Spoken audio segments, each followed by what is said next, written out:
everyone, and welcome to Thorough Newspaper Analysis, which is presented to you by Losico. So, today we will be discussing two articles. The first article is from The Hindu, which is titled as The Case That Time Forgot. Basically, this talks about the ultimate truth and the harsh reality of delay of justice that is taking place in the Indian judiciary every now and then.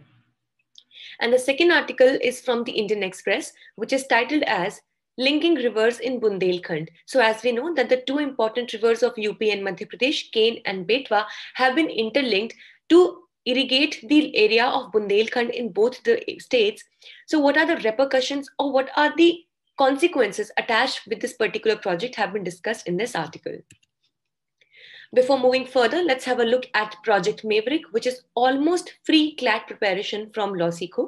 Now, this is a very good preparation course if you are preparing for CLAT 2021 or 2022, and it costs only for ₹100 per course. So if you want to check it out, the link to this course is available in the description box below. With this, let's see what is the multiple choice question from yesterday.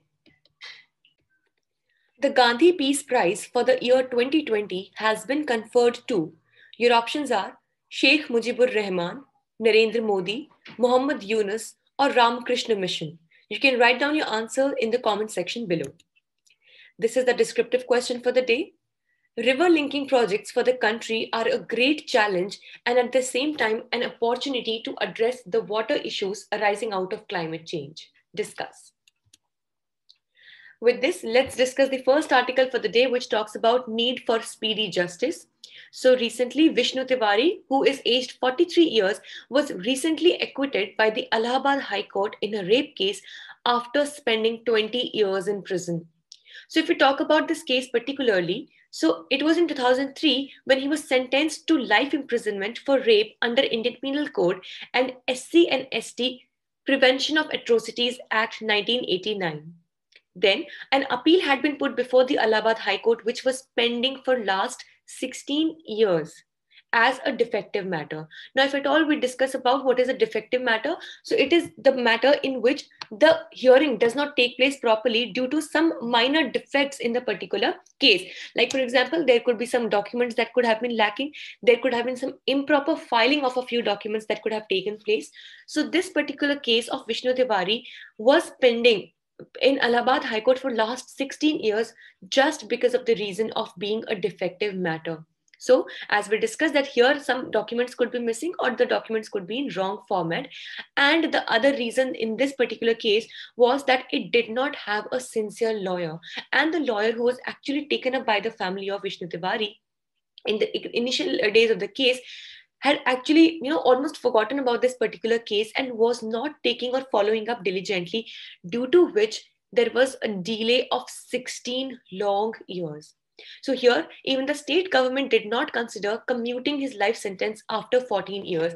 Now, as we say that the actual, time period for a life imprisonment is until the death of the particular convict. But there also is a provision in the Indian Penal Code wherein after 14 years of spending into the jail, the state government can actually commute the life sentence and it can actually reduce the life sentence with some other kind of punishment. But here, even after passing of 14 years, no such actions were taken care of in favor of Vishnu Tiwari. And thus, this shows clear and gross, lack of any kind of diligence. And also this shows lack of speedy justice at the hands of Indian judiciary. Now, what this article specifically mentions is that we actually have a poorly designed system. So the author here says that if at all we had a proper network of events or a proper chain of events that took place one after the another in a chronology, then such loopholes of maybe, let's say the missing documents or wrong filing of the format of the documents or such reluctance on the part of state government as well to take notice of such cases, such situations can be dropped or these can be avoided if we have proper and completely designed system. So here the steps that are needed in this direction are the development of an integrated digital platform for the criminal justice system. Now, the author proposes here to have a complete digital system wherein all the steps that are needed in the criminal justice system are put up in the digital system so that no important step is missed out by any authority. And thus it says that it will help in many ways.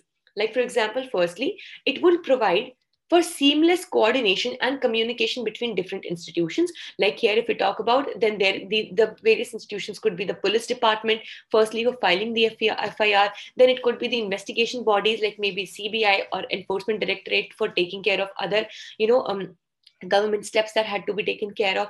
Then also it could be, in this case, it could be the jail authorities that need various documents. Then it could be the filing of the cases, the trial, the advocates, etc. So there are various people and authorities that are associated in a chain effect, and thus a coordinated effort, a coordinated seamless communication can help better coordination amongst these various institutions.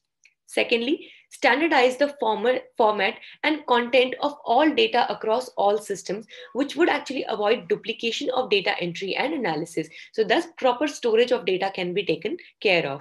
Thirdly, help monitor quality of representation of lawyer provided by Legal Services Authority. So here, as we know that many a times by means of free legal aid under Article 39A, which is provided under the Constitution, free legal aid is provided to the poor as well as the women. So here, the quality of legal services or the legal aid services or the lawyers which were provided by means of Legal Services Authority shall be checked time and again by this monitor, by this quality check system which shall be there in the digital system. And fourthly, it shall within time alert the state government about the eligibility for commutation after 14 years. So there can be complete digital systems set in wherein automatic alarms, automatic reminders can be sent out to the state governments when and when 14 years of any imprisonment or any kind of sentence are completed, and thus when the accused or the convict would become eligible for any kind of commutation.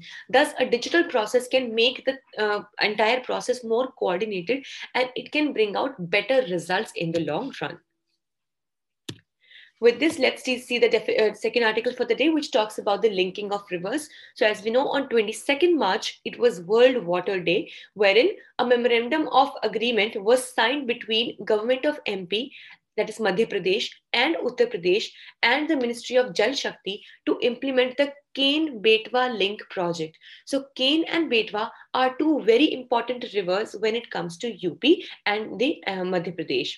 So these both rivers have been, decided to be linked together in order to provide water or irrigation to the Bundelkhand region, which extends to both UP as well as Madhya Pradesh. So this will be the first project under the National Perspective Plan for interlinking of rivers. Now, if we talk about the benefits and the effects that this particular project would have, then it would highly benefit the region of Bundelkhand, as we just discussed, which comprises of 13 districts across Madhya Pradesh and Uttar Pradesh. And here, this is the particular region which is highly water starved, as in there is a lot of scarcity of water over here. And thus, this efficient interlinking of Ken and Betwa rivers will help to provide water to the regions in Madhya Pradesh, if we talk specifically, then to the regions of Panna, then Tikamgarh, Chhatarpur, Sagar, Damoh, Datia, Vidisha, Shivpuri, and Raisen. So these are the water-starved areas which would be provided water by this particular project. And if we talk about Uttar Pradesh, then areas of Banda, Mahoba, Jhansi, and Lalitpur shall be provided water. But the biggest concern of this particular project that has been raised specifically by various environmentalists is that it would have effects on the Daudan Dam of Panna Tiger Reserve. As we know that Panna Tiger Reserve is a very important tiger reserve of Madhya Pradesh. So there is a very popular and important dam called as the Daudan Dam, which shall be, highly has a great chances of being submerged. So that is a complete area of 5,800 hectares of the reserve, and it would be completely submerged under the water if this project is given a heads up, which is definitely a big reason to worry. So if we geographically look at the locations, so Panna Tiger Reserve completely falls on the banks of the Ken River, which is there in Madhya Pradesh, and thus this project will cause significant submergence of Panna Tiger Reserve under the waters of Ken and Betwa. So this was all for the day. We hope it was a good and informative session for you all. Thank you so much for staying tuned with Law Seekho.